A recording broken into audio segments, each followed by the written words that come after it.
In this video, I want to talk about nervous system regulation and the problem that I see with using these tools and techniques to shift our state.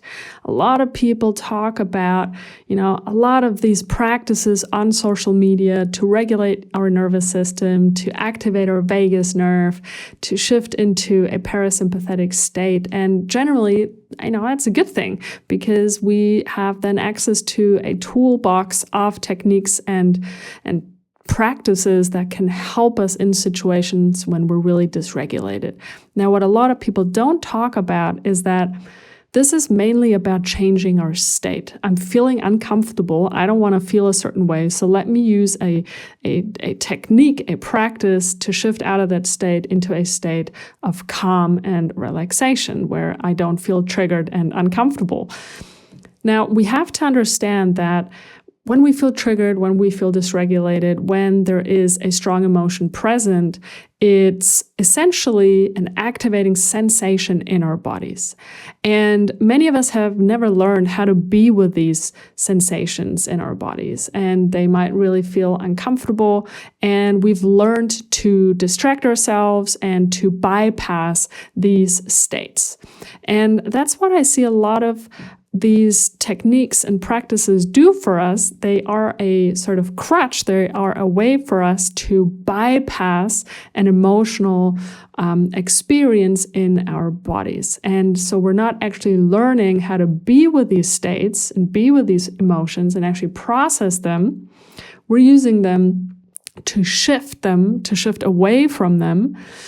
And what I'm proposing is that we use these techniques to actually learn how to be with them, to actually create capacity in our nervous system, in our bodies, to then be with these emotions and with these uncomfortable, activating sensations in our bodies, because that's when we can actually process them and actually shift into a calmer state in a way that's actually effective and sustainable and that actually lasts. If all we do is use these techniques and tools to shift our state without actually actively processing what's happening and metabolizing these stress energies in our bodies, without actually actively closing these stress cycles, we're really just bypassing, right? We're actually just, distracting ourselves, suppressing what's present, what wants to be seen, what wants to be felt.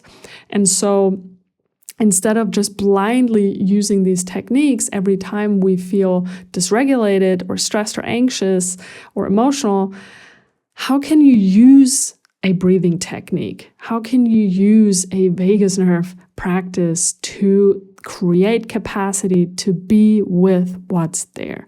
And if it's not possible to be with what's there in the moment because maybe you're at work, because maybe it's just not appropriate because you're out in public, then sure, go and use that technique. Help yourself to come back into your window of tolerance, right? Resource yourself. There are moments where we need to do that, and there's no shame in using these techniques to create capacity. However, the invitation is to then at a later stage come back to, you maybe sit down for just a couple minutes to reflect on that situation and then see if you now have the capacity to process what you suppressed before or just shifted away before. And that is then a conscious way to, for one, really process emotions and also to consciously create capacity and actually learn how to, with awareness, close these emotional stress cycles. As I always like to say as a breath coach, we don't want to use the breath to breathe anything away. We want to use the breath to create capacity to be with what is present. And so the conversation when we talk about nervous system regulation and make recommendations on what tools or techniques to use, I think this conversation needs to include the the idea of creating capacity, the idea of using these tools and techniques to widen our window of tolerance, rather than, oh, great, here's a technique, shift how you feel, and then move on with your life. I don't think that's the solution long term to true nervous system regulation, to really heal our dysregulated nervous systems. It's about creating capacity to be with activation in our bodies. For some of us, it might mean small steps, okay? It might mean, that you, as you go about your day and you're noticing, I'd really like to use this tool now, this technique now to downregulate myself, that you do this, but the invitation really is to later on come back to yourself, check in with your body. Hey, is this stress cycle still going? Did I just suppress something? Did I just bypass an emotion, an experience within myself? Or, is it actually fully complete? And so those are inquiries that I'm going to leave you with. And with that, I'm going to see you in the next video.